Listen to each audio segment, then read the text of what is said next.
आन्या एक महत्वाकांक्षी फोटोग्राफर थी जो अपनी फोटोग्राफी और ट्रैवल ब्लॉग के जरिए सोशल मीडिया पर काफ़ी लोकप्रिय हो गई थी। उसने अपने इंस्टाग्राम अकाउंट पर विभिन्न देशों और जगहों की खूबसूरत तस्वीरें पोस्ट की थीं। उसके हज़ारों फॉलोअर्स थे जो उसकी हर पोस्ट का बेसब्री से इंतज़ार करते थे। लेकिन उसे अंदाज़ा नहीं था कि एक दिन उसके इंस्टाग्राम अकाउंट पर आया एक अजीब अनुरोध उसकी ज़िंदगी को पूरी तरह बदल देगा। एक रात जब आन्या अपने कमरे में बैठी अपने इंस्टाग्राम अकाउंट की जांच कर रही थी, उसे एक नया फॉलो अनुरोध मिला। प्रोफाइल का नाम साइलेंट स्पेक्टर 99 था और प्रोफाइल पिक्चर में एक धुंधला, भयावह चेहरा नजर आ रहा था। उसने यह सोचकर अनुरोध स्वीकार कर लिया कि यह कोई प्रशंसक होगा। अन्य फॉलोअर्स की तरह यह प्रोफाइल भी आन्या की तस्वीरों को लाइक और कमेंट करने लगा। लेकिन जल्द ही उसे अजीब अजीब मैसेज आने लगे। उन मैसेजों में डरावनी कहानियां और रहस्यमयी तस्वीरें होती थीं। इन तस्वीरों में अक्सर वह खुद होती थी, लेकिन उन तस्वीरों को उसने कभी नहीं खींचा था। एक तस्वीर में वह एक जंगल में खड़ी थी, लेकिन उसे याद नहीं था कि उसने कभी ऐसा फोटो खींचा हो।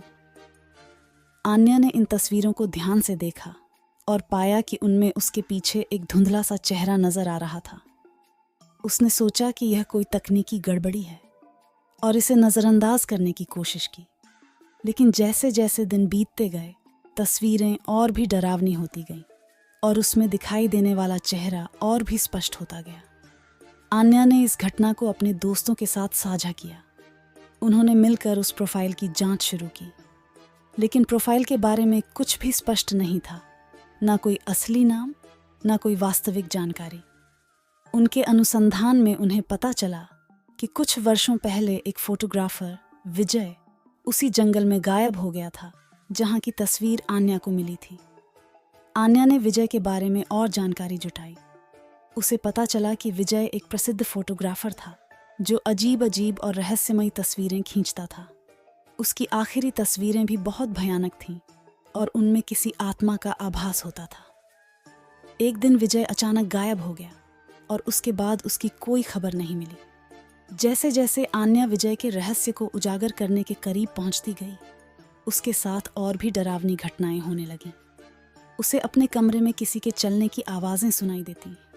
उसका कैमरा अपने आप ओएनएन हो जाता और उसमें अजीब अजीब तस्वीरें कैद हो जाती। एक रात जब वह सो रही थी, उसे महसूस हुआ कि कोई उसके बिस्तर के पास खड़ा है। उसने डर से आंखें खोल दी, लेकिन वहां कोई नहीं था। आन्या और उसके दोस्त समझ गए कि उन्हें किसी विशेषज्ञ की जरूरत है। उन्होंने एक तांत्रिक से संपर्क किया, जिसने बताया कि विजय की आत्मा अभी भी भटक रही है और वह अपनी अधूरी इच्छाओं को पूरा करने के लिए आन्या से संपर्क कर रही है। तांत्रिक ने कहा कि आत्मा को मोक्ष दिलाने के लिए एक विशेष अनुष्ठान करना होगा। अनुष्ठान के लिए उन्होंने विजय के कुछ पुराने सामानों की जरूरत बताई, जिसमें उसका कैमरा और कुछ पुरानी तस्वीरें शामिल थीं। आन्या और उसके दोस्तों ने विजय के घर जाकर ये चीजें जुटाईं।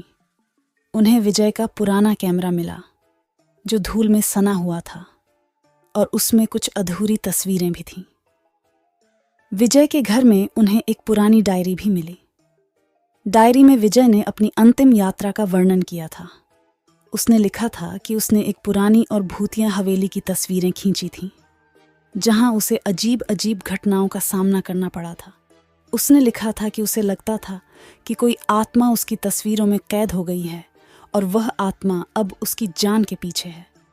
उस रात तांत्रिक ने एक पवित्र स्थान पर अनुष्ठान शुरू किया। जैसे ही अनुष्ठान शुरू हुआ, कमरे में तेज हवाएं चलने लगीं, दीपक अपने आप बुझ गए और एक भयानक आवाज गूंजने लगी।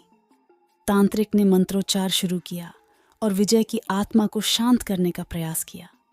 तांत्रिक ने विजय की आत्मा से संवाद किया। आत्मा ने बताया कि उसकी मौत एक दुर्घटना नहीं थी, बल्कि उसे किसी ने मारा था। विजय ने कहा कि वह अपनी मौत का बदला लेना चाहता है और अपनी अधूरी तस्वीरों को पूरा करना चाहता है। तांत्रिक ने उसे समझाया कि बदला लेने से उसकी आत्मा को शांति नहीं मिलेगी, बल्कि उसे मोक्ष प्राप्त करने का प्रयास करना चाहिए। धीरे धीरे विजय की आत्मा शांत होने लगी और एक तेज रोशनी में बदलकर गायब हो गई। कमरे में शांति छा गई और सबने राहत की सांस ली। तांत्रिक ने बताया कि विजय की आत्मा अब शांति पा चुकी है और अब वह किसी को परेशान नहीं करेगी। आन्या ने सोचा कि अब सब कुछ ठीक हो गया है, लेकिन एक हफ्ते बाद उसे फिर से एक नया फॉलो अनुरोध मिला। प्रोफाइल का नाम इटर्नल वॉचर था और प्रोफाइल पिक्चर में वही धुंधला चेहरा नजर आ रहा था। उसने इस बार इसे स्वीकार नहीं किया और तुरंत तांत्रिक को बुलाया। तांत्रिक ने प्रोफाइल की जांच की और पाया कि यह प्रोफाइल विजय की आत्मा की नहीं थी, बल्कि उस आत्मा की थी जिसे विजय ने अपनी तस्वीरों में कैद किया था। वह आत्मा अब भी भटक रही थी और अपनी कहानी सुनाने के लिए किसी माध्यम की तलाश में थी।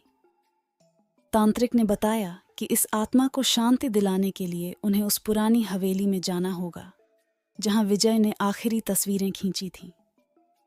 आन्या और उसके दोस्त तांत्रिक के साथ हवेली पहुंचे और वहां एक अंतिम अनुष्ठान किया। उन्होंने आत्मा से संवाद किया और उसकी कहानी सुनी। आत्मा ने बताया कि वह एक निर्दोष लड़की थी जिसे उसी हवेली में मार डाला गया था और उसकी आत्मा वहां कैद हो गई थी। आन्या और उसके दोस्तों ने आत्मा की कहानी को सुना और उसे न्याय दिलाने का वादा किया।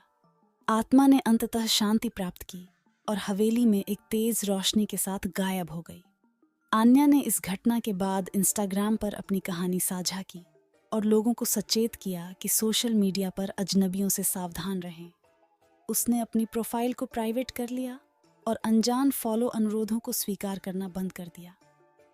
यह कहानी हमें सिखाती है कि हर आत्मा को शांति और मोक्ष की आवश्यकता होती है और हमें सावधान रहना चाहिए कि हमारे छोटे छोटे कार्य कभी कभी बड़े संकट को जन्म दे सकते हैं। सोशल मीडिया की दुनिया में अज्ञात और अजनबियों से सावधान रहना जरूरी है, क्योंकि हमें नहीं पता कि उनके पीछे क्या रहस्य छिपा हो सकता है।